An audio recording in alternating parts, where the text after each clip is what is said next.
Paris, the Diana, Princess of Wales, has been killed in a car accident, and that her partner, Dodi Fayed, has also been killed.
He's obviously very concerned about protecting you from what he felt his mother went through. It's obviously an area one has to tiptoe into very gently, but I don't know what the impact on your physical and mental health or the pressure that you clearly feel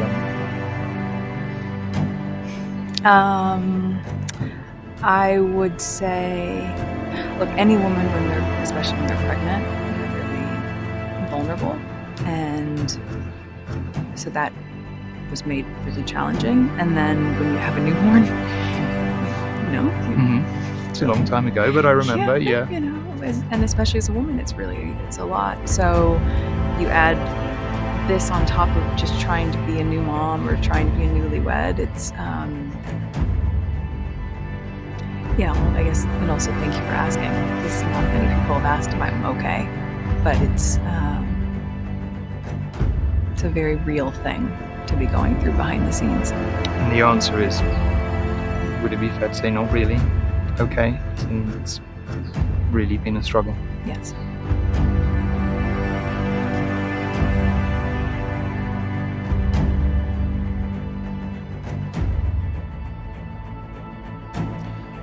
This is BBC News from London. Buckingham Palace has announced the death of Her Majesty Queen Elizabeth II. In a statement, the palace said the Queen died peacefully at Balmoral.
Good day, and welcome everyone. This is Majesty Sussex Report, and I am Antonio, and it's an absolute honor and privilege to have you join us.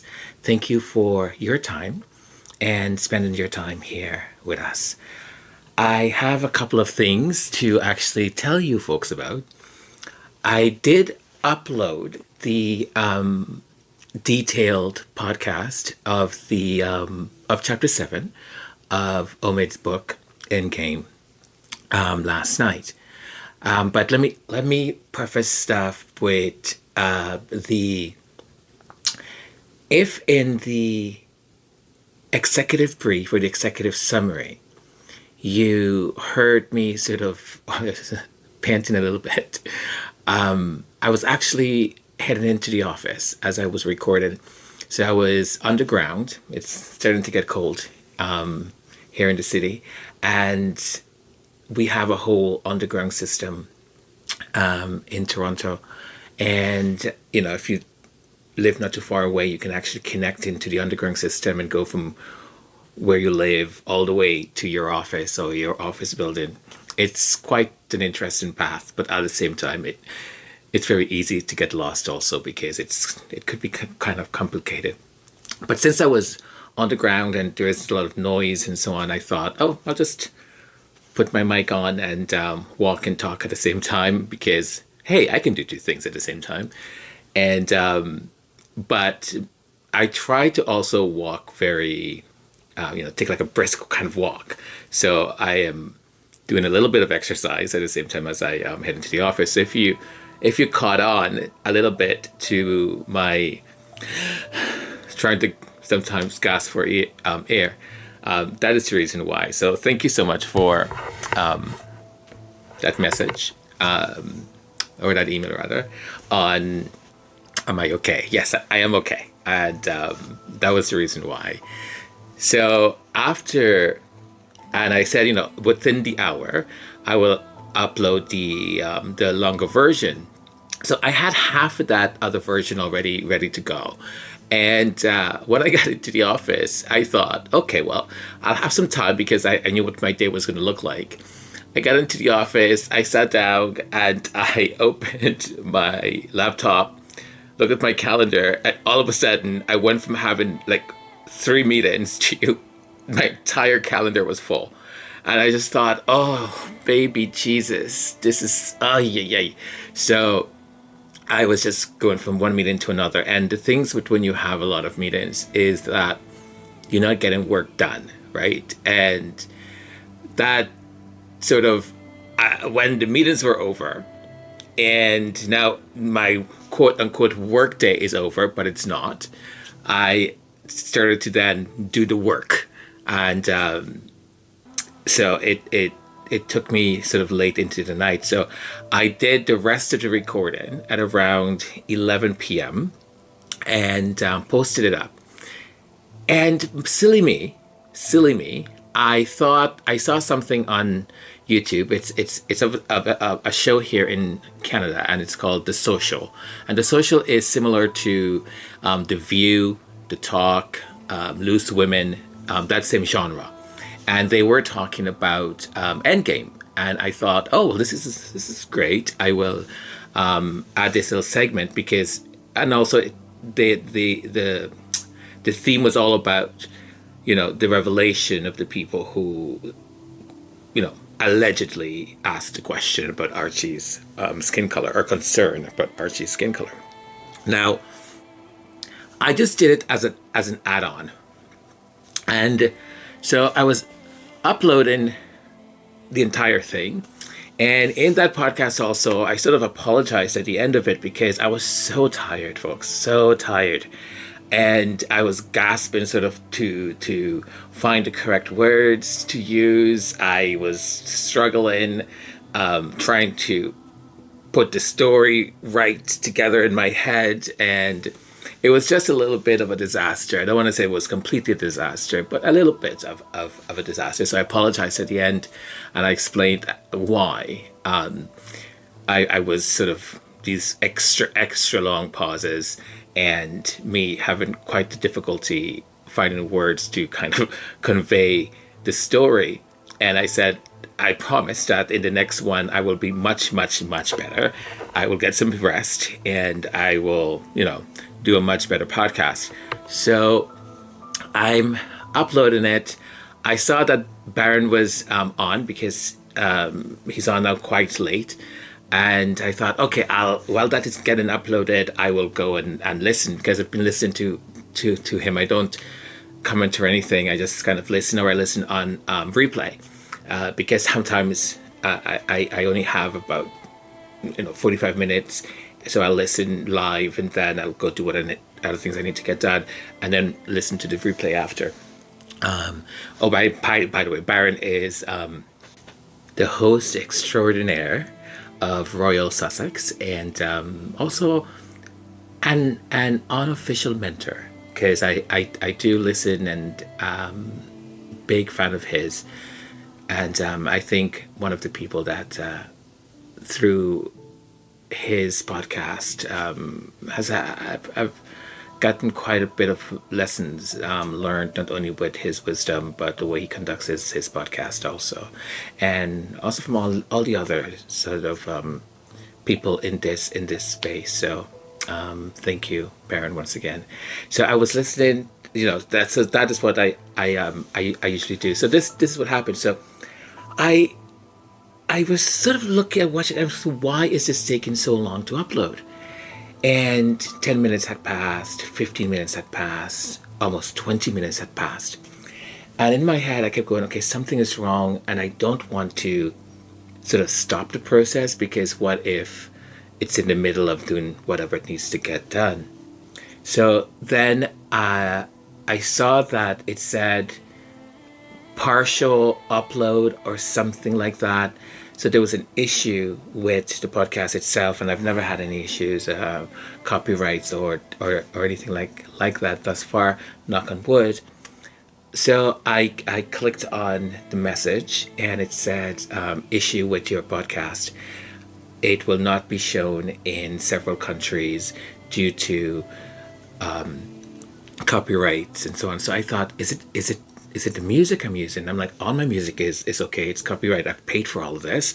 So so I kept thinking, okay, so I need to look for the certificates that, this is paid for. And so I started to look at every song or every theme music that I had on that podcast. And so I'm searching, getting the certificates. And then something inside of me said, so a wonderful, gracious, destiny or energy or whatever you may want to call it, an angel said to me, maybe go back and read the entire thing. So I was like, oh yeah, I should do that. So I read the entire message from YouTube, and what it said basically is that that clip from the social, because they mentioned the people that allegedly were the ones who asked the question, that was what was making the podcast not available in all countries, only in certain countries. And I thought, maybe this is a sign, right? Because I do believe in these things, and I am trying very consciously to take them very seriously, because I've come to the realization at this stage of my life that there have been many signs that I've ignored, and many signs that have tried to guide me in the right direction, and I've made conscious choices to ignore it. And I will say 99.99999% of the time that I do that, I'm in the wrong, and I should have listened to that energy, that angel whispering in my ears, or just the divine trying to say, this is the path you should be on, or head in this direction. Sometimes, or when they say, this person or these people are not good to be with or hang out with or have them in your ecosystem, and I've ignored it, and I've paid the consequences of that. So I try to very much so listen to that inner voice, and to listen to that gut feeling I think it's quite important for us to do that, and we shouldn't ignore it at all. So I thought, well, is this a sign? Is this a sign that's telling me, listen, take this time, go to bed, rest, and redo this tomorrow. Just redo the entire thing, because this is not what you want to just put out there right now. You've done this now for a little while. You know what good looks like. You know what great looks like, and you know what mediocre looks like. And that was mediocre, I'll be honest. So, folks, I am redoing it. So that is what this whole ramble was all about. I'm going to redo it, and I am going to... it's not going to be the same as the one that was recorded last night. I usually, as I said to all of you, I have it in front of me right now, a sort of the things I want to touch on, but just like the main headline of it. And the rest, I just let it happen. And that also, I am going to tweak a little bit, because I think I may need to have that a little bit more structured, because I tend to go off in these tantrums, and I tend to... a podcast that was intended to be 30 minutes, 45 maybe, tends to be an hour and a half, because then I'll tell this story, and then I'll go back and say something else, and then I'll connect something to something else, and it just goes on all over the place. And I think some people may like that, and others are absolutely no. I think what I've realized is, if I'm able to provide the information in 45 minutes or less, it gets better traction. It also, people listen longer. Anything beyond that, if you're not live, if you're not doing like what Baron does, or what Anne does, you know, the audience is sort of a little bit smaller. People may drop in briefly, listen to the first 5 minutes, 10 minutes, and then they just sort of like, oh, well, he's going off on another tangent. He's not sticking to the story itself. And then they hang up. They leave. So that's one of the other things that I need to... Because I do look at the stats now. I'm starting to look at them. Before I never did. But I thought I should look at this stuff in order to, know what people like, what they're listening to more, and when they're staying longer. Because YouTube does evaluate in how your channel gets either promoted or not, how it gets viewed by people.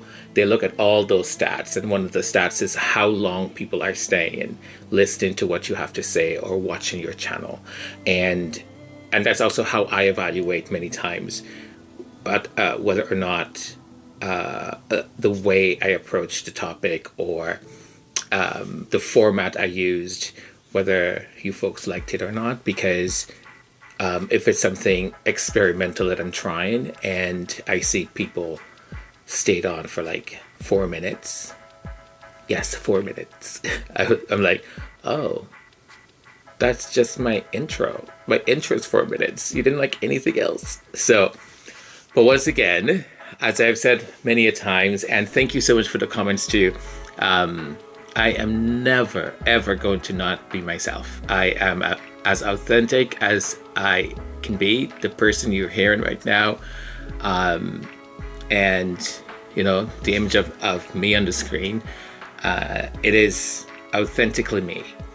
Having said that, there are parts that I like to develop and learn, and that are still sort of in its infancy. For example, this is in its infancy.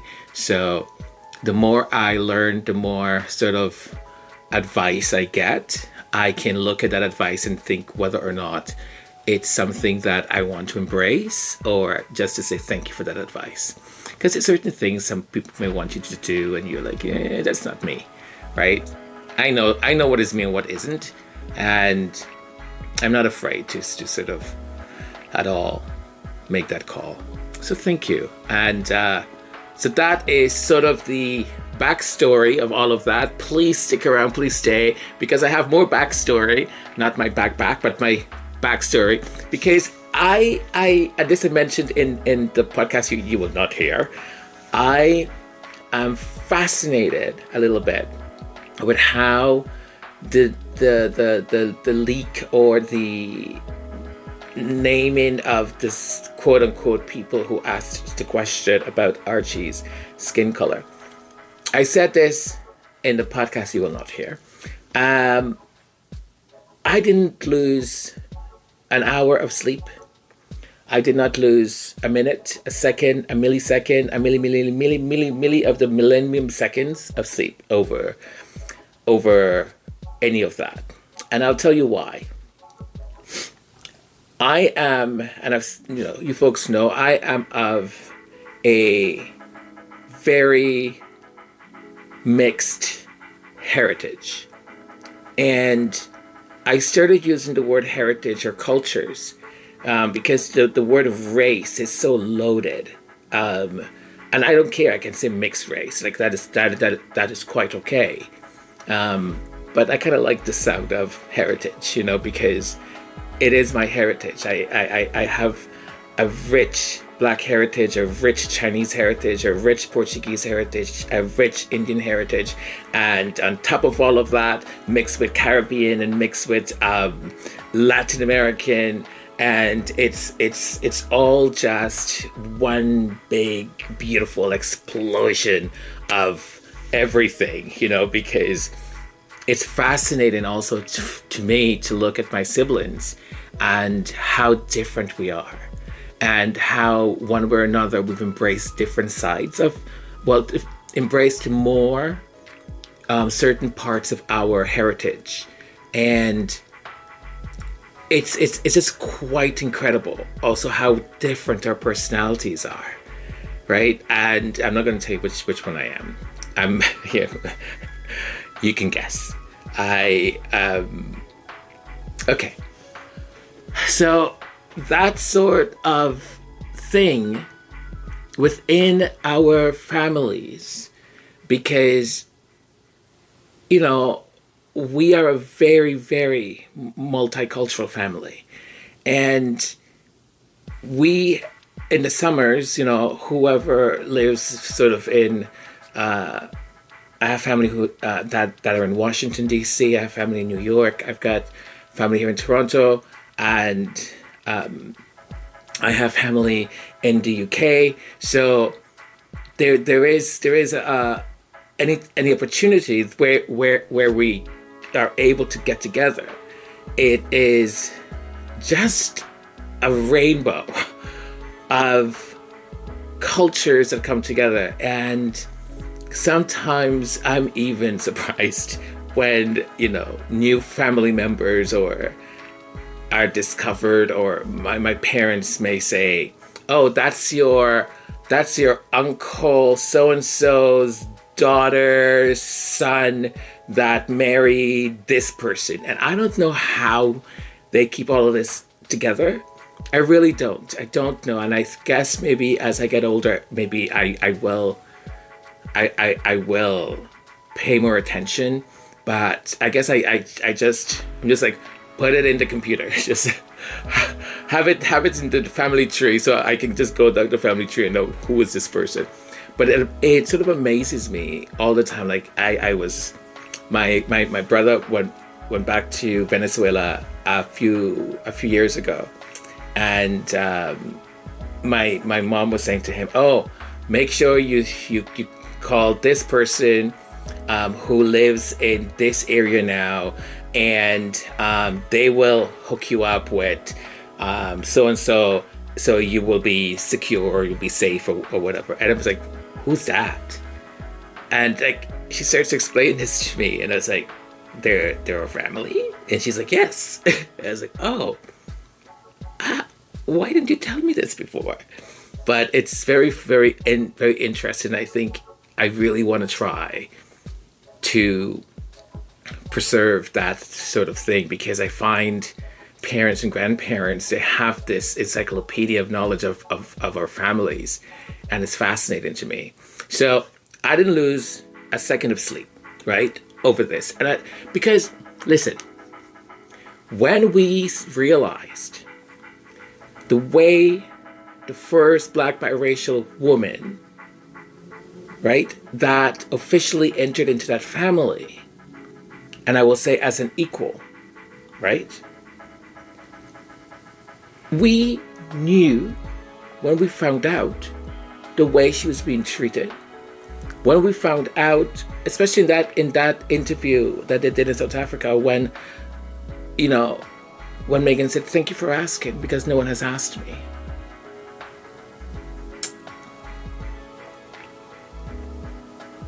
Oh man, I don't know why.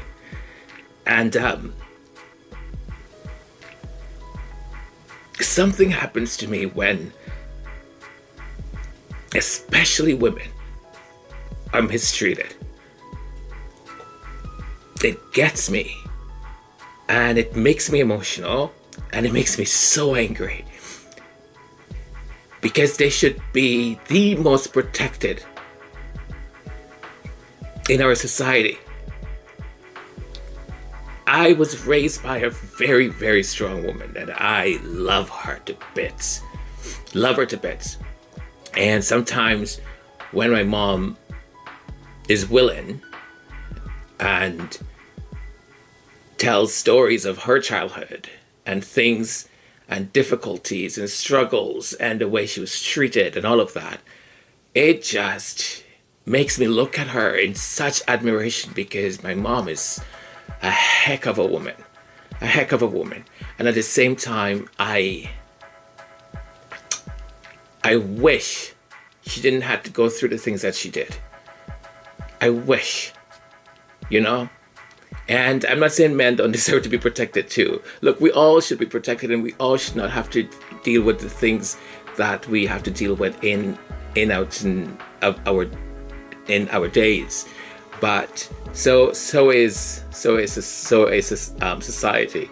And but I get quite knot in my throat, because, you know, I am a feminist. I have no shame about that, and I don't care what you think about the labels of feminism. But for me, right, feminism is about having equal rights. Everything a man is able to do and can do in our society, so should a female, a woman, should be able to do and get the same things. Our rights have to be equal, same as in society. I think, and I believe, and I'm a strong believer, if you're able to get married, so should Tom and Dick and Harry. Well, not all three, but they may have their own. They may have their own agreement, and that's okay if they're happy and so on. But that's not the topic. So, but you understand what I'm trying to get at, right? This whole thing about, I mean, it's not until recently that women were able to have their own bank accounts. I'm like, what? Like, you had to have a man sign for you to have a bank account? I was like, you people crazy? Right? So, okay, the topic is not about feminism, Antonio. Take it back to race. So, I thought, listen, all of them are racist. I'm not joking. I am not joking. I thought, why am I going to lose sleep over this? And why the heck should I care who said it? I don't. If one person said it over another person, doesn't matter. The issue is that it was said, it was asked, and it wasn't asked in the way that I think in our communities, because let's not pretend we don't ask people. Let's not pretend, because we do, right? And in a family like mine, that is very multiracial, you know, you have Asian and white and black and Indian and everything in between, and you know, and the different types of mixes coming together. It's sort of like this pot of stew, right? When you make a pot of stew and you put this or that in it, it will taste one way, and you put that and this and and whatever else, it'll taste another way if you add another set of ingredients. So it's always a curiosity, as in, oh well, how is it going to taste, right? It's the same thing. It's human of us to think when two different cultures are coming together, or two people that the pigmentation of their skin is different. You know, which one and how is that DNA? How is God going to bless that DNA, right? And what is it going to look like? Because every child is a gift, a beautiful gift from God.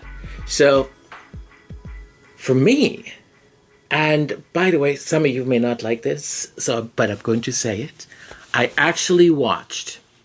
sat down and I watched it, and I would recommend you do also if you have a chance to watch. It's on YouTube. I'm not going to post a link because I'm not trying to promote anyone here, but it was Jeremy Vine. The show was hosted by Alex Conran, Conran, I think, Conran or Conran, or Conran, so Alex Conran. And the whole conversation was about, is it ever okay to ask about a baby's skin color? And I thought the panelists that they had on, that Alex had was just fantastic. Because I'll tell you what I was expecting. I was expecting some kind of moronic conversation, and just to incite more, you know, put more flame to that fire and so on. But it was actually a quite balanced conversation. It was very well opinionated on. But between us, though, get closer. So between us, you can hear me? Okay, good. Between us, I think the host was looking for like insightful answers. Like, no, I didn't mean insightful as in like, you know, thoughtful. More as in, can we just like make the headlines? Can we get some clicks? Can you say something really outrageous? And none of them did. Like, none of them did. I thought it was so beautifully done. And I don't know if I watched, it wasn't the entire show. It was just about, I think, 15 minutes. So if you find it, you can search for, is it ever okay to ask about a baby's skin color? ? Featuring Wilfred Emmanuel Jones and then Alex Conran. It was wonderfully said, beautifully done, and I think they had a few callers who called in, and part of that discussion of the outcome, I think that most people agreed on, was it really depends. It really depends on who's asking, how it's being asked, and also whether or not this is something where the discussion happens openly, right? Or is it someone outside of the family, or is it being asked in the sense of worry, alarm, or is it being asked in the sense of how lucky this child is, right? So I wanted to address that. So I honestly, this whole hopa papa about the skin color and who said it and who didn't, I don't care two banana peels. I do not. Like, it didn't come as a shock to me. It could be any of them. It could be none of them. Listen, just knowing what they put Meghan Markle through, and still to this day, there has not been an apology. There has not been a recognition of what they've done. There's been nothing. And the British media continues to harass this woman, continue to put her down, continue to create an environment of violence against this woman, of hatred towards this woman. All of that is racism. All of that is racist to its core. And the British royal family have done nothing. Not one thing. Nothing. So I don't care to flip in anything who said it. You're all culpable. You're all guilty. as charged. All of you. All of them. You really think if it was this person that said it would have made any difference? None at all. Because none of them have raised their voice to say, this is not right. Stop it. That's my sister-in-law. Stop it. That's my daughter-in-law. Stop it. Stop it. That's a member of my family. Stop it. This whole nonsense, oh, we don't say anything. And these mouthpieces, unintelligent people. Who the heck to this day believe that, oh, well, the king, they say nothing at all. They haven't had a chance to really hear their part of the story. Oh, shut up. Put a banana in your mouth and shut up. How stupid do you think we are? Well, there are a few people. They don't say anything. What the crap do you have a whole royal, rota, rotation, whatever two banana peels you want to call yourself? Bunch of rodents. As Baron said one time. Let me quote him. Or did he? I don't want to misquote the man. So, allegedly. I know that's taken up a lot of our time today, but I wanted to get that out. And it's going to be part of the discussion on the brother part of... Well, I guess it is part of the discussion, right? So you can take this also as part of that discussion on chapter 7. That was the longest prologue of like an introduction. And I'm having fun doing these musical intro too, though.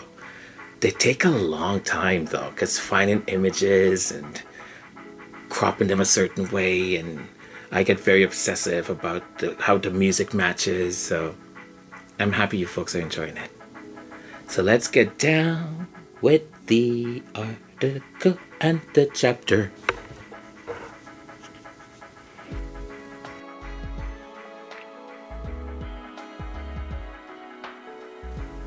Well, welcome back. I briefly watched King Charles delivering the speech at COP in Dubai, and it's sort of funny because when someone starts to say things and all you can think about is, well, why don't you fix your issues that are happening in your own house? It sort of negates what they're actually saying. It's sort of the words have less impact, less quality, less meaning to you. In part of his speech, he talks about leaving the planet in good form for our grandchildren, meaning like his grandchildren. And I kept thinking, because he sort of said, when our grandchildren ask us what we did, I'm guessing to save the planet, what's going to be our answer? And I kept thinking, what is your answer, King? What is your answer if Prince Archie and Princess Lilibeth were to ever ask you, if you're still in existence, or were to ever ask you, why did you allow our mother to be treated that way? Why did you allow it? Why did you say the things you said? Why did you not come to her defense? Why did you take away the security from my mother and my father and from me when I was just a newborn, knowing very well that the threat against my family's life was equal of the monarch? Why? Why, Grandpa? Why? So when someone is delivering a speech on the environment and about saving our planet and invokes,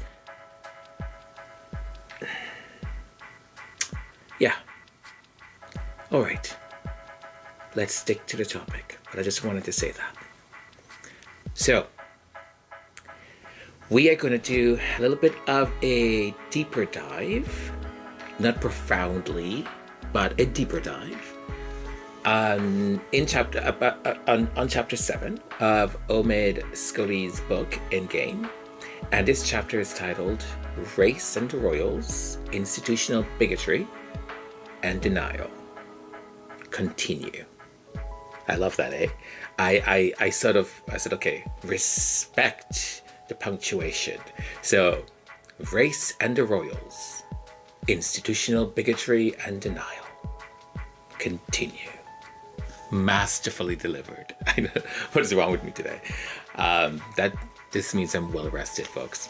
So, this chapter is a profound exploration of not just the incidents that took place, but also a societal and institutional response to them, laying bare the complexities of racism in these very high places, right? And maybe we can say high-profile institutions, such as the British royal family. It is discussed at the very outstart, the whole incident with Princess Michael of Kent, that incident. And that is the way it sort of begins. I have it in quotations. Let's begin by examining a particularly telling incident involving Princess Michael of Kent. In an encounter with Meghan Markle, she chose to wear a brooch that depicted an African figure. This act, seemingly insignificant to some, led deep racial insensitivity, highlighting a disconnect within the royal family regarding cultural awareness and the impact of such symbols.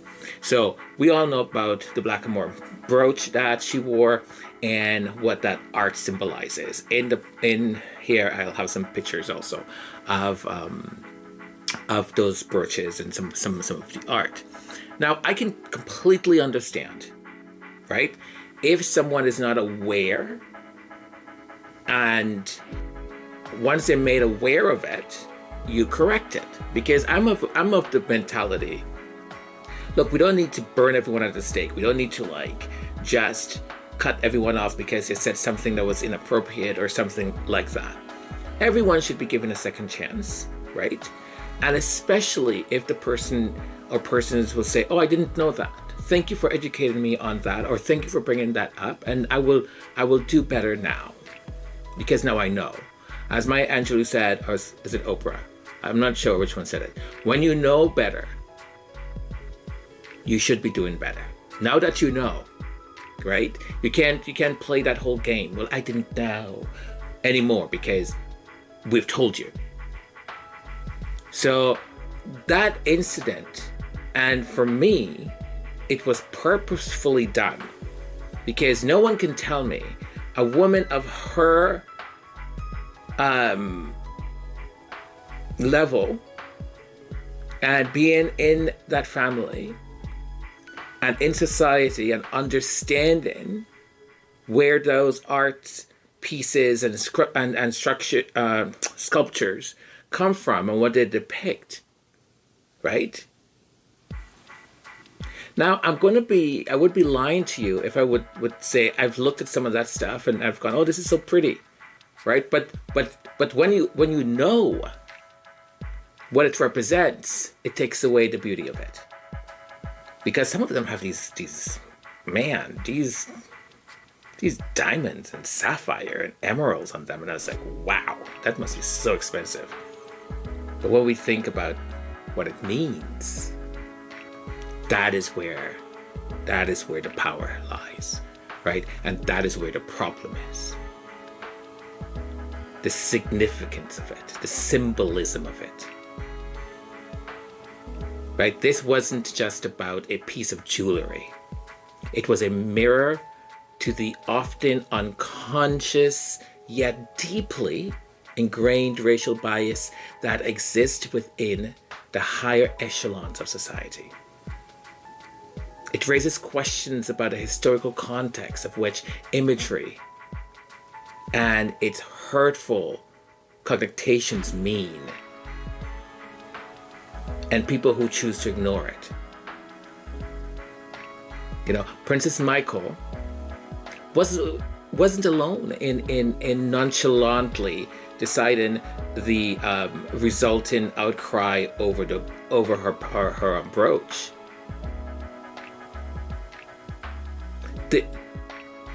It certainly indicates a broader issue of ignorance and a lack of sensitivity to racial implications within the royal household. One of the things that fascinated me about all of this, as Omid writes, is that no one ran to comfort Meghan. None of them did. None of them asked her, "How are you doing? Sorry that happened." Guess who they rallied around? Make a guess.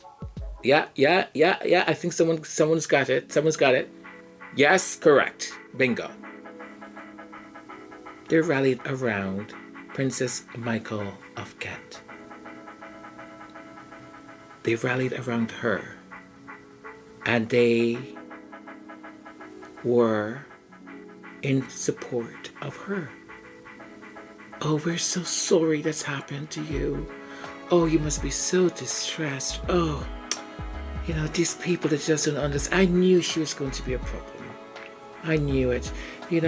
How many times have you not worn that brooch, darling? It's so beautiful, darling. It's beautiful. It's gorgeous. And now she comes into the family, and now it's all of a sudden it's a problem. It's a problem." Come on. They've rallied around her.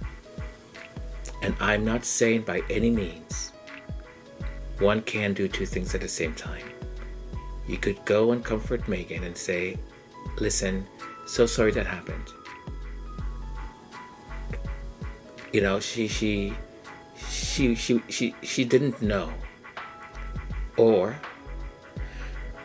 she knew, but it was carelessness.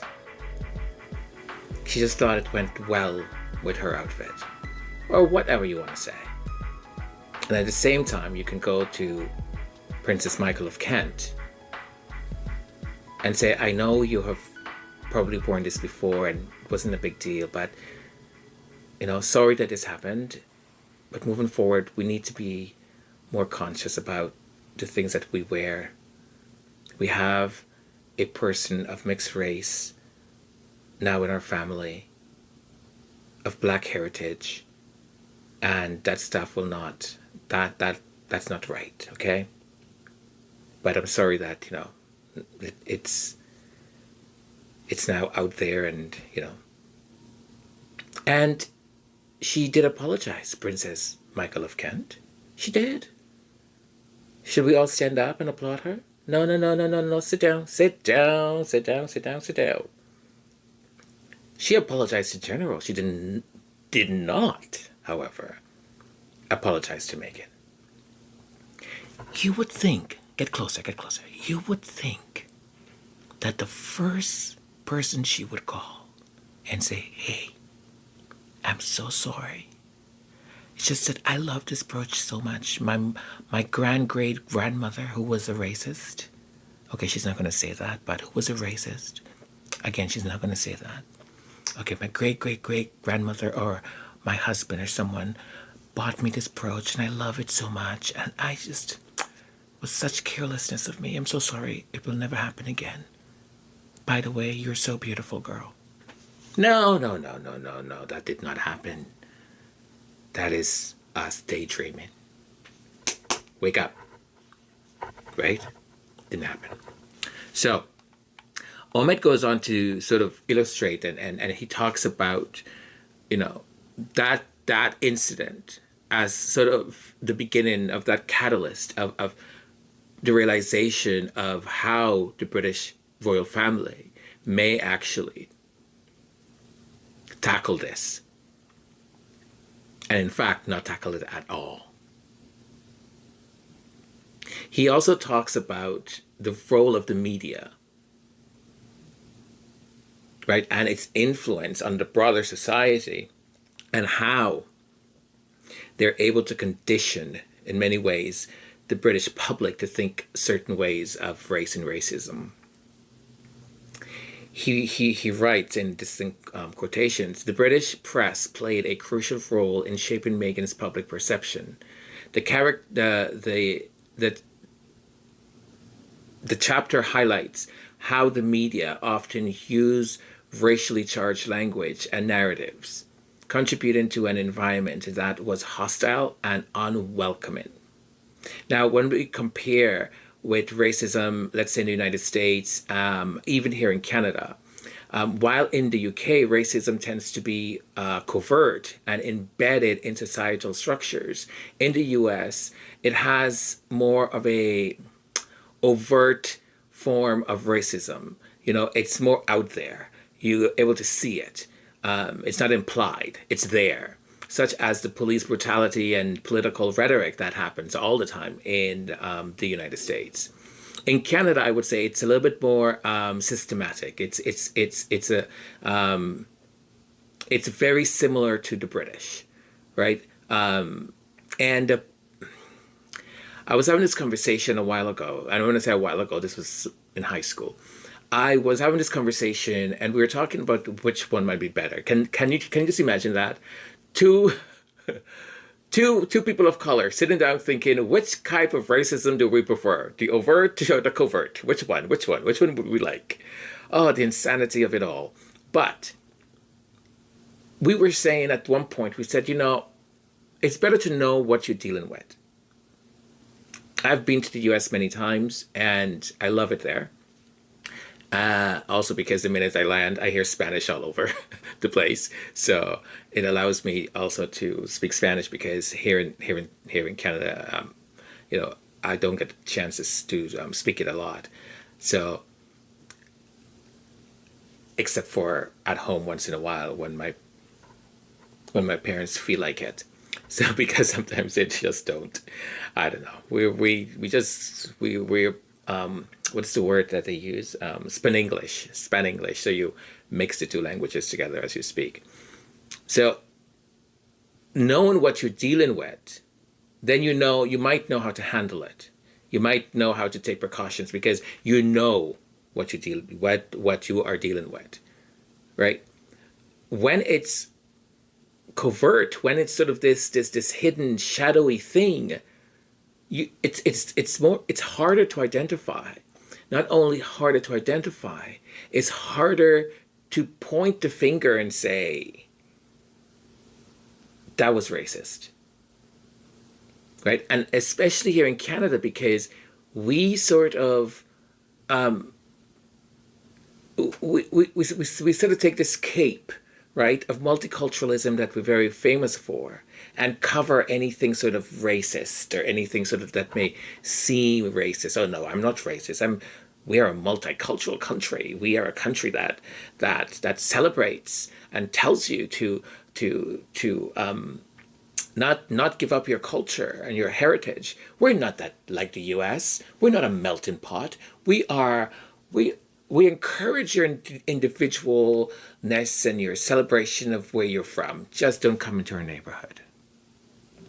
Just don't bring our property value down, please. Right? Right? But I will say, in defense of my country, I love this country and everything it has provided for me, for my family. I love this country. And I think Canada as a country, we try very hard to always kind of fall in that gray zone in the middle. We understand that there is going to be people who are like this, but the majority, I would like to think, are not. And then again, when my cousin or myself or my brothers or any one of us have experiences that makes this stuff come front of mind, we're reminded that we don't live in a perfect society. We still live in one where a cop will stop me from walking in a neighborhood that he or she doesn't think that I should be in. We still live in that society where my cousin and his best friend are stopped and the best friend, who is white, is able to interrogate the police and ask them for their badge and badge numbers and say, under what suspicion are you stopping us, or under what law? While my cousin already has his hands behind his back. We live in that country. We live in a country where every summer, as I go up north, as I used to do before, camping in Algonquin Park,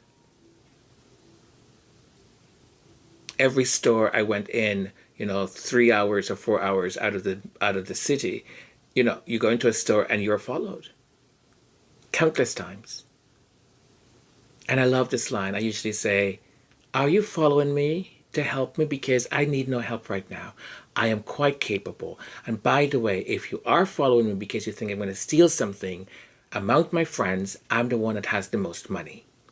You should be worried about that blonde one over there because he has a sticky hand and sticky fingers. He tends to steal stuff, especially chocolates. So watch him out." And no, I don't have the most money among my friends. That's just a line. It's just a line. It's not, I don't. And whatever I had, I've worked very hard for it. But it exists. It is here. But it's also beautiful to have a society where multiculturalism is embraced.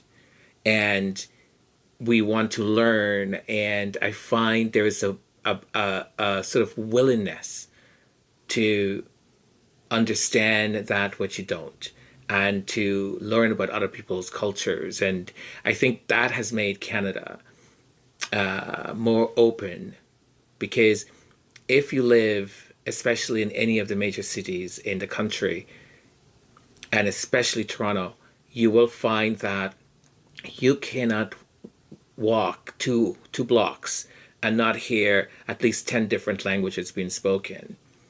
At one point, it probably still is, maybe either one or number two, most multicultural city in the entire world. The entire world. And I was so privileged to go to a school also that we had such a rich international body of students, and just students in general, because it also allowed me to learn so much. It was such a rich education, and my passion for travel was increased even more. And when I go to these places that are so different from the way I was raised, or different from the things I'm used to, I'm not alarmed, or I'm not afraid of anything like that. I embrace it. And I'm there to learn. I'm there to be respectful, and not try also to bring my own preconceived notions of what is right and what is wrong onto anyone or anyone's culture. It's not for me. So going back to that article, the chapter, right? Looking at how racism is dealt with in these different places, right? Covert, overt, and somewhere in between. So Omid writes, and this is a quote: "Racism, both in media, portrayal, and societal attitudes, has deep historical roots in those countries.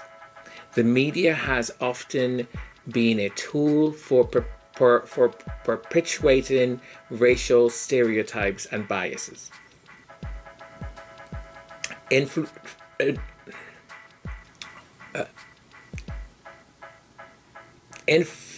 influencing public opinion and policy." I don't know why that word kind of got me there for a second. I was like, it just wasn't. Anyways. So racism, in some ways, in America, for the most part, is not hidden, right? It is there. You see it. And we know this because not only of the statistics, but of high-profile things that have happened. I can't imagine, and I'm not saying it may not happen, and I hope it doesn't ever, but just some person, a boy, a girl, knocking at your front door, and your first instinct is to grab a gun and shoot that kid. And then you say, oh, I was defending myself. I can't fathom that. It's just, that is deep, deep, deep, deep hate and deep, deep ignorance, right? And I would hope that we elevate ourselves a little bit more to have that fear of the other not guide us, as it does so often for so many people. In Britain, racism furtively shifts, which I thought was brilliant that he wrote in that chapter, right? This illustrates the contrast in how racism manifests in different societies. The whole shift thing. When I read it, I went, yes, that is brilliant. Because you never know, right? You never know when it's and it's harder to prove. It's so much harder to prove because you'll have someone who will say, oh, let me give you perfecto ejemplo, okay? A perfect example. But maybe it's not perfect. I don't know. You people can judge it. You have, if you were to take Prince William at face value, you have this man hugging every black woman he sees, right? He sits between them. He's like, oh, girl, come on. The guy is doing his thing, trying to whine. I'm like, you go. You do your thing, man. Do your thing, right? You would think when he did what? He rough what? With a who? He rough what? Went to roughing? He had it to rough with a black man? What? Sorry, my controllers are trying to tell me something. I don't quite get what they're saying. This is something rough, black man, something, Prince William. I'm not sure. I'm not going to say anything because I don't know what they're talking about. No idea whatsoever. I'm not making any insinuations. That is not like me. Okay? All right? So if we take him at face value, you would think that this man should have been defending Meghan from the second that whole thing about she is from Compton. By the way, what's wrong with Compton? Right? By the way, we do have Comptons in my family. It's a surname. It's a last name. The Comptons. Yeah. So my cousin was like, "What the heck?" So he should have been, but it's fascinating to try and reconcile that public figure and that public face and the private one, because the private one put his finger in Meghan's face. And let me tell you, whether she knew it or not, every ancestor came right behind her and said, girl.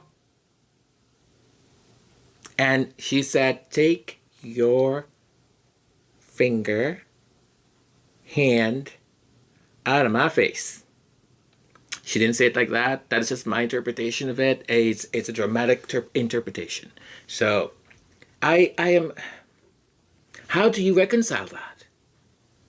So it has this ability to shift in Canada, in the US, in Britain, in all these other places, because people kind of go, well,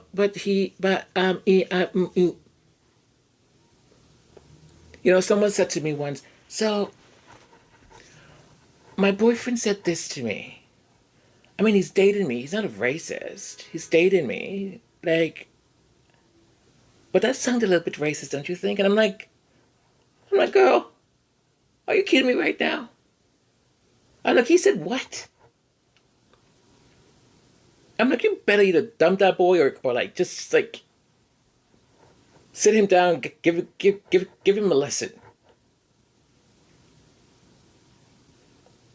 Because just because you're dating someone who's a minority or a visible minority doesn't give you the right to say racist crap.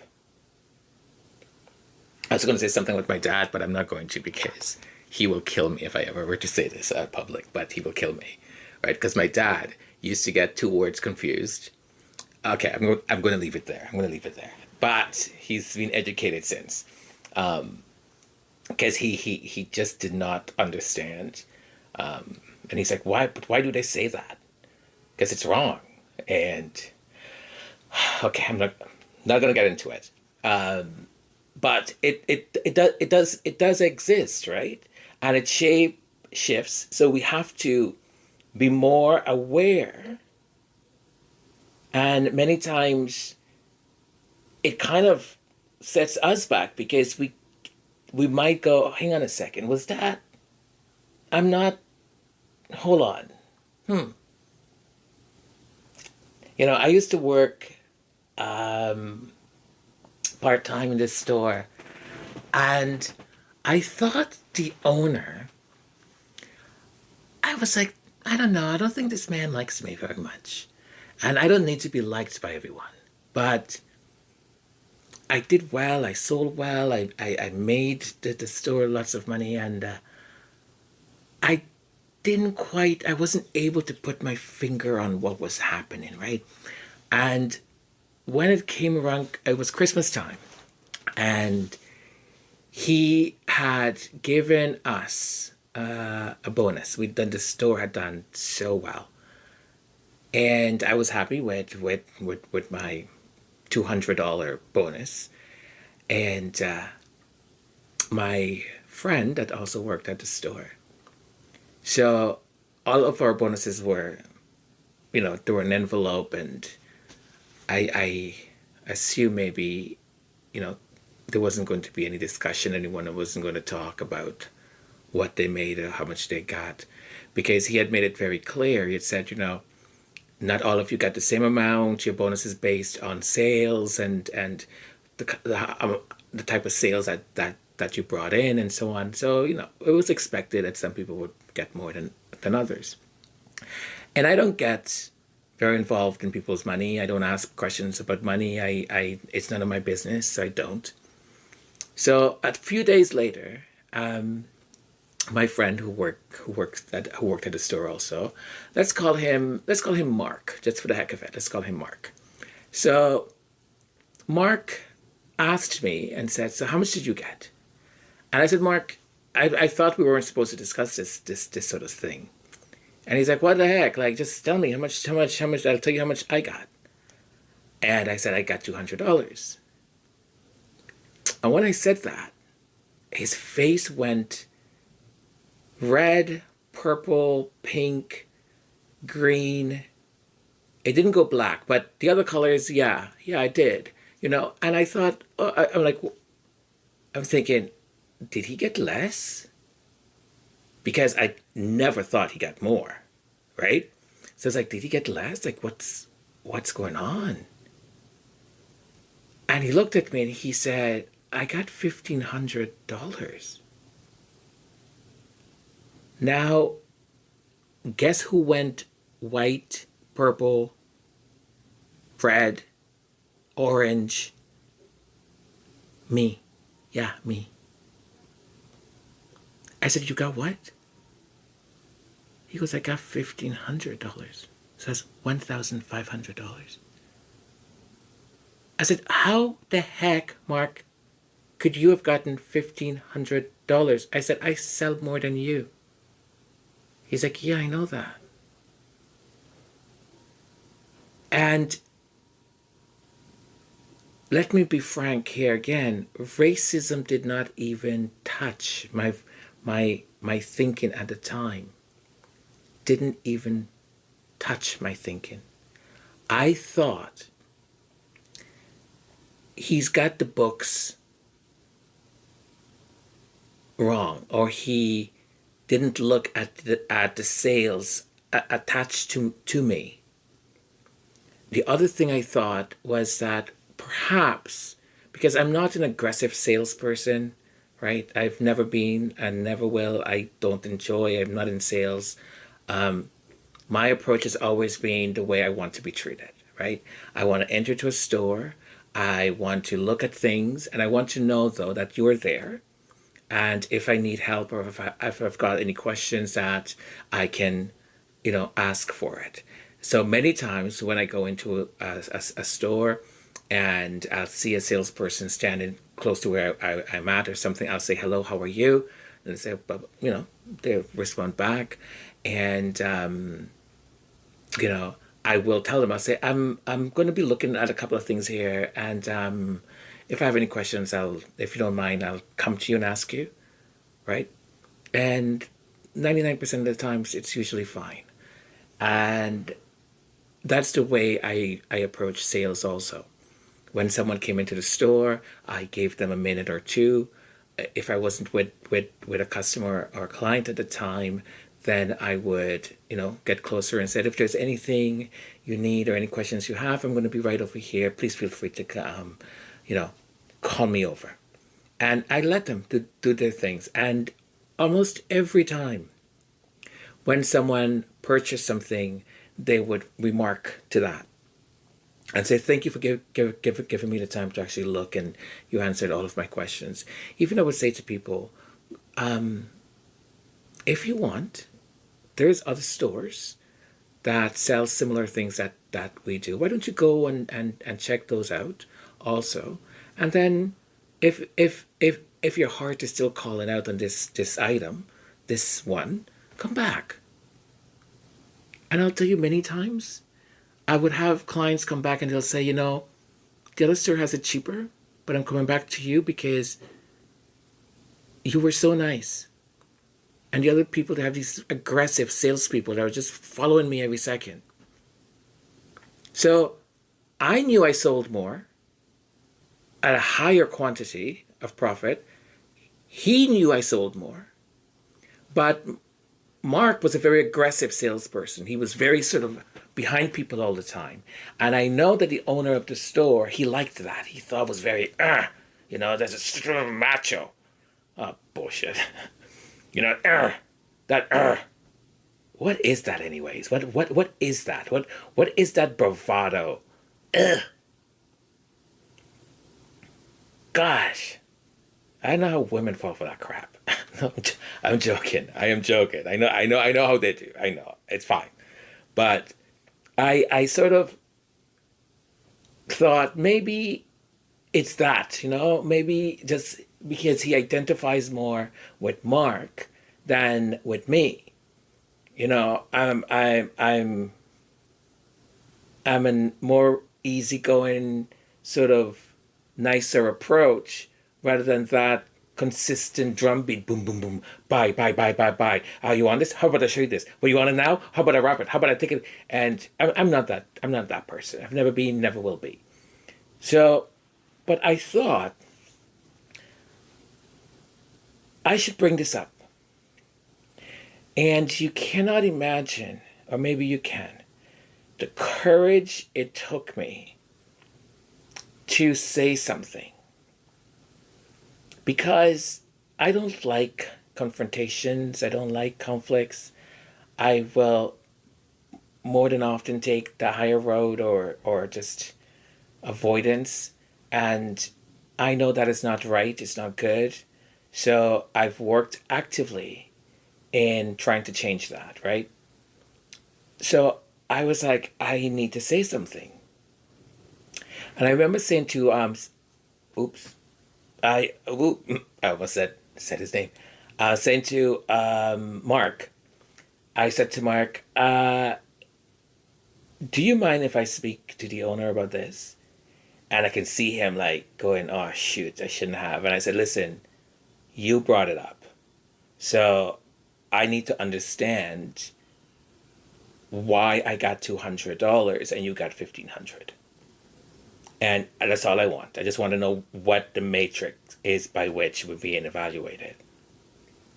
So I met with the owner and I said to him, there's a disparity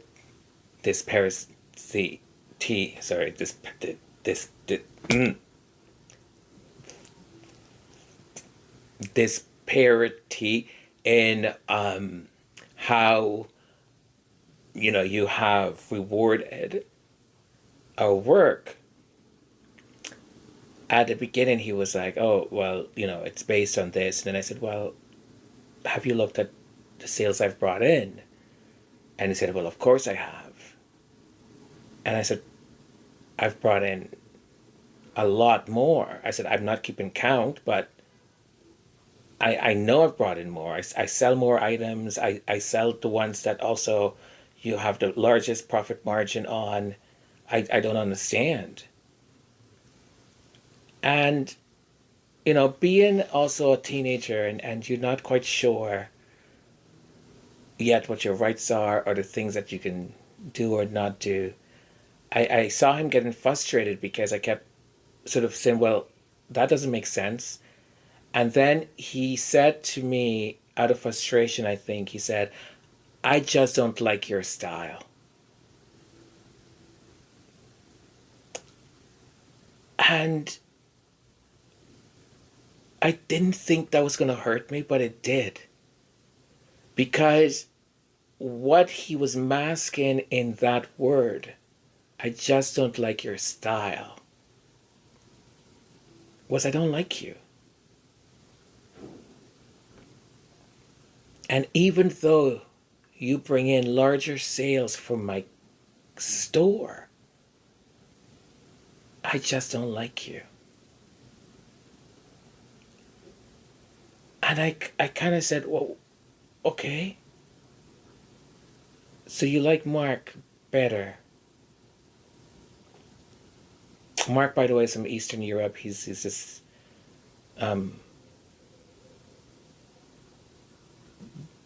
dark blondish hair, very charming, very nice guy. Nothing of his fault that we got a different amount of money. He's a wonderful friend. He's still my friend today, and he's one of my friends that we used to go camping with, up in Algonquin. So it's. I walked out of that office, and my instinct, my gut said, grab your stuff and leave. And I should have done that, but I didn't. I went back and I worked. I got home. I spoke to my parents about it. And they said, okay, so you're not going back. And I said, well, why would I not? And they said, you're not going back there. And for me, though, it was about my job. And I said, I get paid to do a job. That bonus thing was just, I look at it as a throwaway. And I couldn't understand why my parents were like, no, you're not going back there. So I worked for another week, and then I handed in my resignation. But it's like I needed to prove something. I needed to somehow prove to him that I was okay, that I was worth. And as I'm saying that right now, I'm having a aha moment, guys. Oh, wow. Oh my God.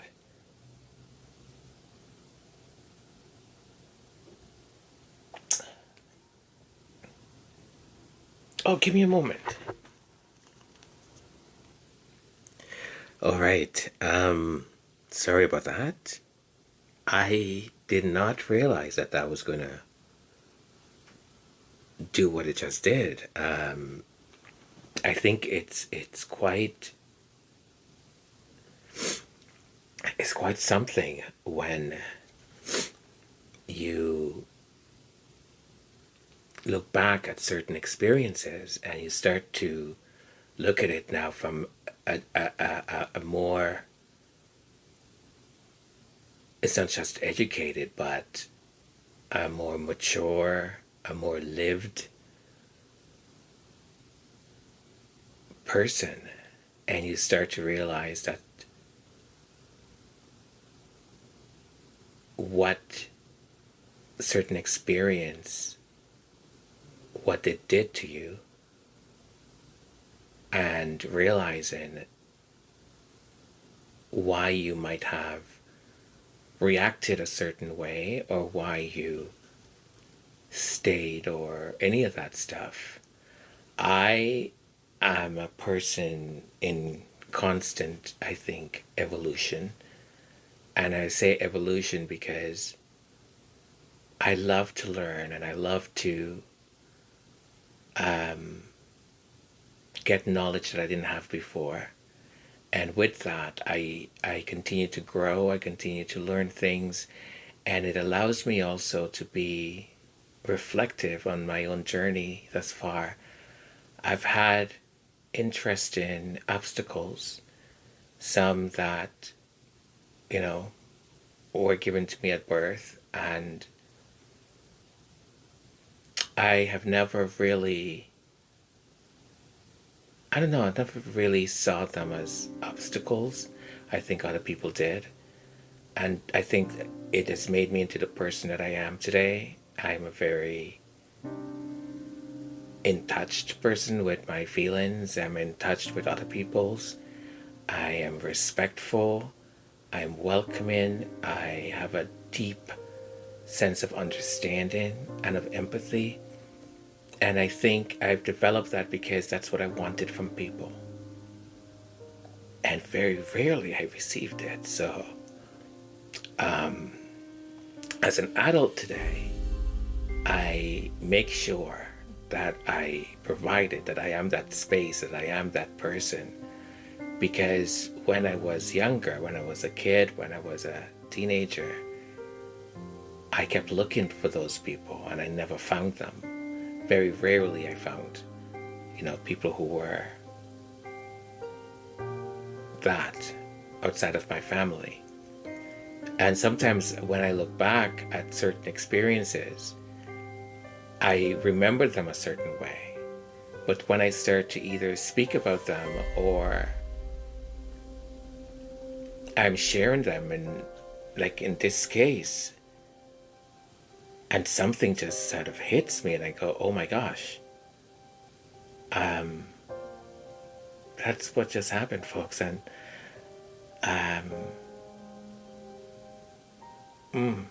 wow, yeah, acceptance, eh? I think Oprah said at one point that of the hundreds or thousands of people she has interviewed, they all had one thing in common, and that one thing was that they wanted to be seen. They wanted to be heard. They wanted to make sure they were okay. She said, I've interviewed so many, and at the end of it, they always ask this question one way or another, was I okay? And not until now, I just realized that is what I was doing. I was trying to get him to see that I was okay, that I'm a good person, that I deserve what he didn't think I did. Wow. Gee, you see this stuff, I keep saying that all of this that is happening, it's, people say, well, why do you care? It's consequential to all of us. Because it not only allows us to reflect on our own journey, but it allows us to understand that these systems, these ways of thinking still exist, and they exist at the very high echelons of our society. When you have a king, when you have an entire family, head of the Commonwealth, where most people are black, brown, look like so many of us, that are mixed. When we saw in our lifetime a member of that family that looked like us, looked like an aunt, a cousin, a best friend, a sister, a mother, and they treated her like garbage.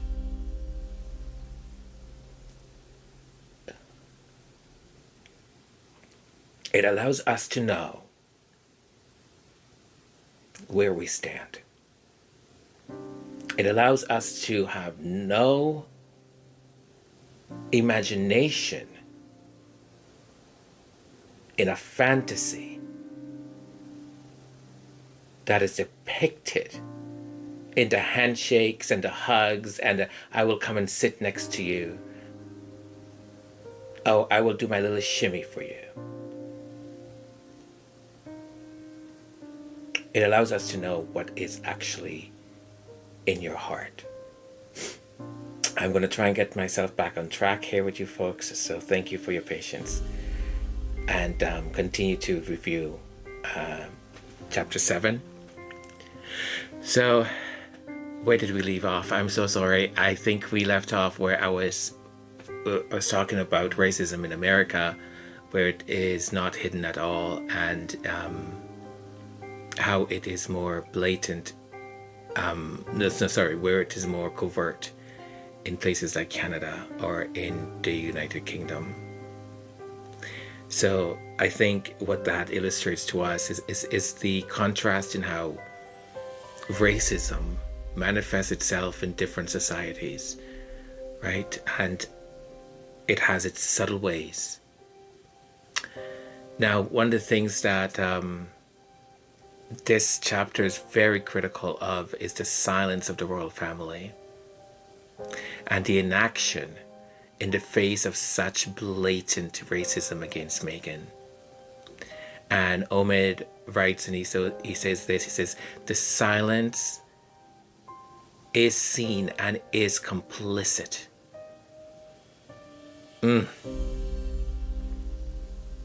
Oh,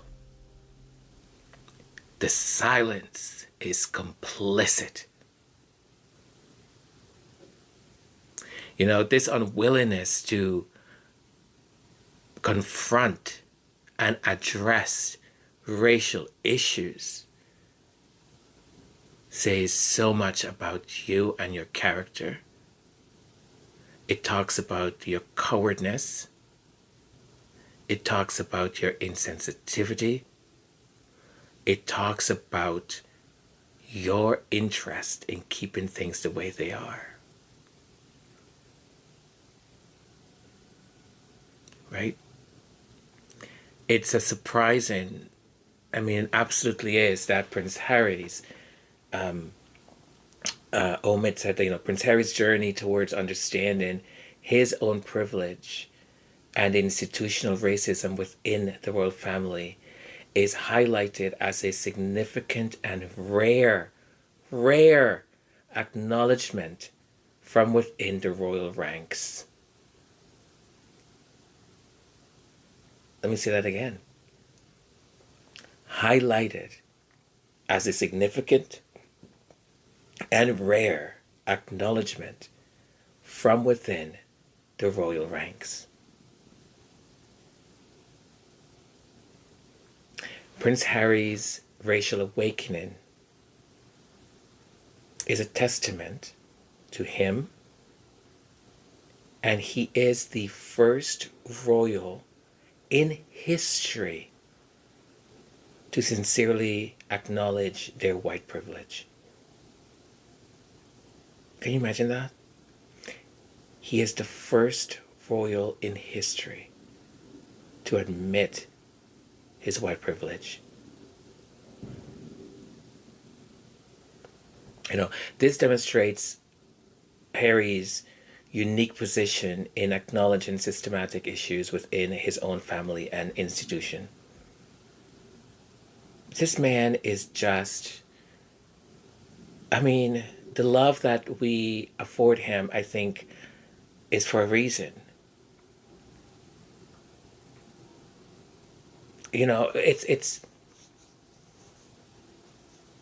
It's very telling. It's very, very telling that he's gone to battle. And I I have a problem. And look, everyone is entitled, once again, have your own opinion, have your own thoughts, have your own process. Everything we say, we do is informed by the journey that we've had. So if your journey has been a certain way, you will have a certain opinion. If mine has been a certain way, I will have a certain opinion. So our journeys, right, dictate how we may see a certain issue. And sometimes we will see eye to eye, and other times we will not. And sometimes when we are not, you may listen to someone else's argument and go, oh, okay, that makes sense. And you may change. Or you may just say, no, I'll stay with what I believe. And I'm getting to this point. I think when Prince Harry sometimes have said things that some of us may not fully believe in, like when he said, oh, that was unconscious bias. Look, it's a murky kind of thing, unconscious bias. He may want to label it right now unconscious bias. We may label it racism.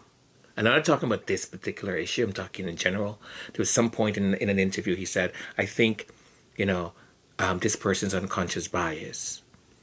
But he makes it also very clear. He goes, when you have that reckoning, when you know now, you're supposed to do better. When you know you don't do better, then that's up to you, right? But I found that a lot of people kind of went at him with it. And they said, well, it's racism. Why can't he say it's racism? Look, you can't put all your hopes and all your everything on this one man. He is from a very privileged family, a family with ties and history to the slave transport, to slavery, that has built an empire on the backs of brown and black people. That's where he comes from. So to expect him to be the Lord Christ and Savior is not fair. And to expect him to know everything is also not fair. You may not agree with me, and that's okay. As a man who is married to a black biracial woman that has 2 kids that are biracial but are ginger looking, very white looking, but they've got now that in their DNA. They've got some of those ancestors now in their DNA. Right? That is discovering all of this now since he met Megan. I mean, I believe it was said that when he was in the military, he had called someone from Pakistan or of Pakistani heritage a certain name. And it's a name that in some parts is very commonly used. And when someone said to him, hey, no, don't. He's like, well, what? What do you mean don't? Like that's... And once it was brought to his attention and explained, he was horrified. He was like, oh my God. And he corrected it, right? So yes, we should support him. Yes, we should back him. Yes, we should celebrate him, because when he learns, when he knows, he corrects. And that's all we can ask for. To place then a whole bunch of responsibilities on him for him to get lingo correct, talk correct. You know, it is this instead of that. He's learning. Not only is he learning, the man is a white ginger.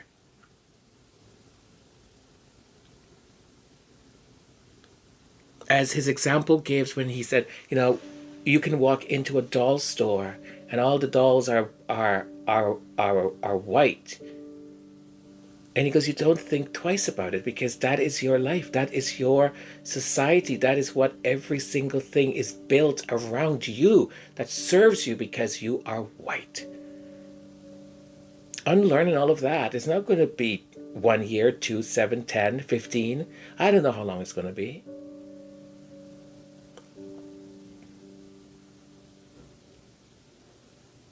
But he knows and understands what the struggle is because he sees what's happening to his wife. He saw what has happened to her. And he had the courage to say, okay, enough. I'm taking us out of here. Because Megan has said it many times. Besides it all. Right? So this notion that he has to get everything all the time right or call out his family. Look, families are a very, very, very complicated thing, and you folks know this. You know it. We've got members in our families that are like, oy. You know, there's some members of my family that my mother does not speak to and will not speak to no matter what. I speak to them. I see them. I hang out with them. You know, I believe in forgiveness. I believe in giving people another chance. I mean, I don't believe in continuously. I have a limit also, but, you know, let's not put all of our hopes and dreams in Prince Harry. He's doing what he can do and what he knows, and he's labeling things the way he understands them right now. So it's amazing that he is the first one in that family ever to have that recognition. One of the other parts of the book of the chapter that's really great is Omid sharing his experiences as a journalist, as a reporter, and being of mixed race. You know, he brings a personal angle to his reporting, and he has said it. He said he's faced criticism and racial harassment for his empathetic coverage of Meghan, right? Which highlights the challenges of voicing a minority's perspective in mainstream media. And the British press is known for this. They're known that in the newsroom, there's 8% of people of color or minorities. Everyone else is white. So the stories we get are from the perspective that is theirs, not ours. The way they see people, the way they see life, the way they have navigated their existence is not the way we have. Ours is very different, and there's no one there to tell our stories. And the people that show up to tell our stories are so, I hate that word, whitewash, but they have bought into that notion. And many times they are bought into that notion because it's the only way probably to get a promotion. You know, it's just a sad truth. And when I hear people complain about diversity hiring or anything, I'm like, shut up. I'm like, are you tired of hearing yourself? Aren't you tired of hearing the same thing? We are 90% this? Wouldn't it be great if we had a 10% of something else so we can have diverse thoughts and different ideas? So he has received, so he understands, there's that level of understanding again, because he's faced criticism, he has faced harassment for the simple fact of being empathetic to what was happening to Meghan. And what is that meant to do? That is meant to silence that voice. In quotation, he writes, despite the lack of support from the royal family, there were voices of support from other quarters. Notably, an open letter signed by 72 female politicians called out the racial undertones in the media's treatment of Meghan. I've been surprised that that sort of thing did not continuously happen. Doing it once, great. So you sent a little bit of a message, right? But then when you see that harassment and that treatment continues to happen, what do? If you see a person being abused and you step in once and then the abuse continues, you just say, okay, well, the abuse is continuing, but I did say I wasn't okay with it. They know I'm not okay with it, so I don't need to do anything else. But the abuse continues. And it's absolutely fascinating as we take a look at media in general, not only in the UK, but worldwide. Again, I go back to what I said in the past post, the stories that are being told. Who are telling our stories? And not only that, which stories do they pick? Who is the bad guy? Who are they going to depict as the bad person? I would have so much to say about what is happening currently. People are losing their jobs. Someone on MSNBC just lost his job. And I loved watching him. I loved the questions he asked. Now, MSNBC said, oh, well, we're just restructuring. He's still going to be on. He'll be like a special guest here or there. Who has the power? Who tells our stories? And when Omid is being empathetic, they're quickly trying to shut him down and shut him up. Right? So it's an incredible organization or organism that just protects and feeds what is already established.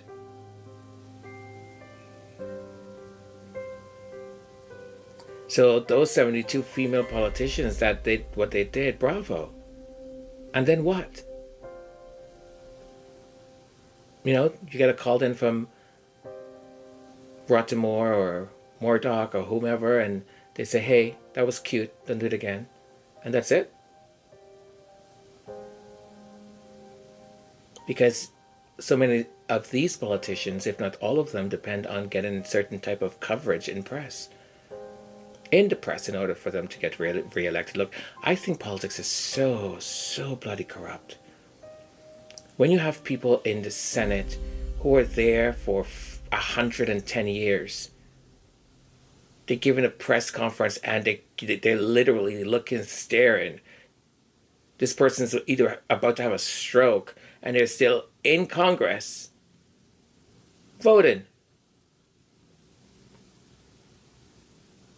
I keep wondering how much further we would be in harmony if these freaking antiquated norms and laws that exist weren't there. These people who, I honestly think that no one should be able to stay in politics for more than 2 terms. No more than 2 terms. Everyone, every single one. From prime ministers to presidents to senators to Congress people, 2 terms. You're allowed 2 terms. And that's it. Never again. You can't come back. To get fresh ideas in. Oh, well. Now, despite the lack of support from the royal family, there were voices of support. Or I didn't mention that. I have that here on my highlight. Okay, this is a quote. It says, "I found myself dealing with tabloid reporters digging into every possible aspect of my life. So it's just, I don't get it. I'm like that woman on Loose Women who said, I just don't get it. I just don't get it.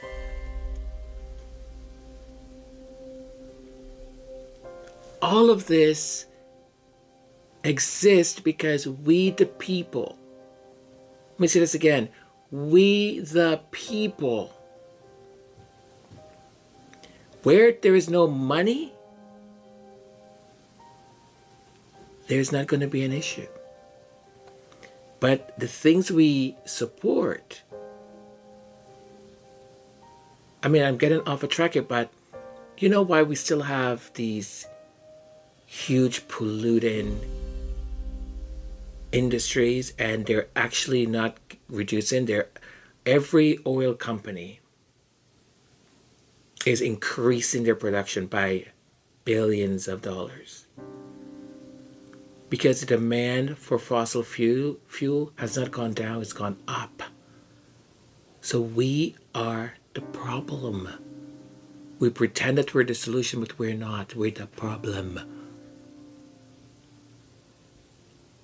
I mean, we are the solution too, because we need to stop. Why are we, like, we're talking more and more about environment, and production's going up, not down. Oil companies are expanding because of our demands. So if we keep demanding and buying and purchasing, I mean, call your retirement fund. If you have investments, call and say, what are you investing my money in? Some of the biggest investment found, you know what they invest in? Oil. In these big oil polluting companies. So many billionaires. You know where a lot of their money is in? Oil.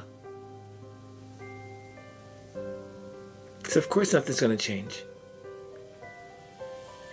But still recycle, folks. Okay? So as long as there's money, as long as there's a demand, someone is going to supply it, basically. So, I mean, even though Omid found himself, being the story merely because he was being empathetic, says so much, because that's how they work, that's how they function. If you get out of ranks, if you get out of the storyline, if you get out, now the entire herd is going to attack you. So you have no incentive to leave. You have no incentive to have a voice. Just follow like a robot, follow like a zombie. Because the minute you do, they're going to all turn on you and they'll attack you. So it was really great. Him also bringing that forth. And there's other stories and quotes and stuff. But I think I've covered quite a lot of it the best way possible. The chapter ultimately serves as a critique of the royal family's handling of race issues. It suggests a deep-seated reluctance to confront and address racism, opting instead for a stance of indifference or denial. The firm has this thing called a protective shield, and that protective shield is taken out to protect any of their own that is having a difficult time or moment. Meghan was never offered a protective shield. It indicates a selective approach to protection and support within the royal institution, particularly in the context of racial issues. She was never offered it. They didn't even think of offering it to her.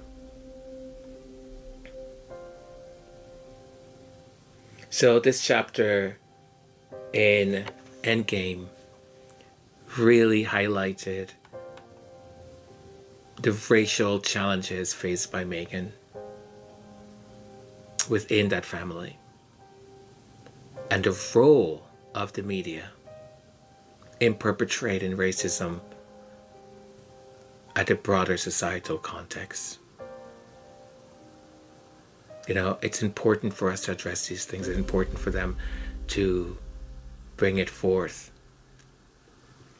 We see what's happened in the Netherlands, where the royal family there and the king, you know, he put the money for there to be research in the Dutch, what they have done, and then he not only penned an apology, but he voiced it also.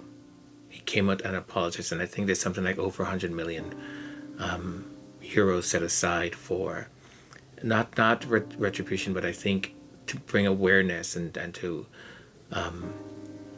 whether it's to help out in the recognition of what has happened and what the Dutch, you know, what they contributed to it.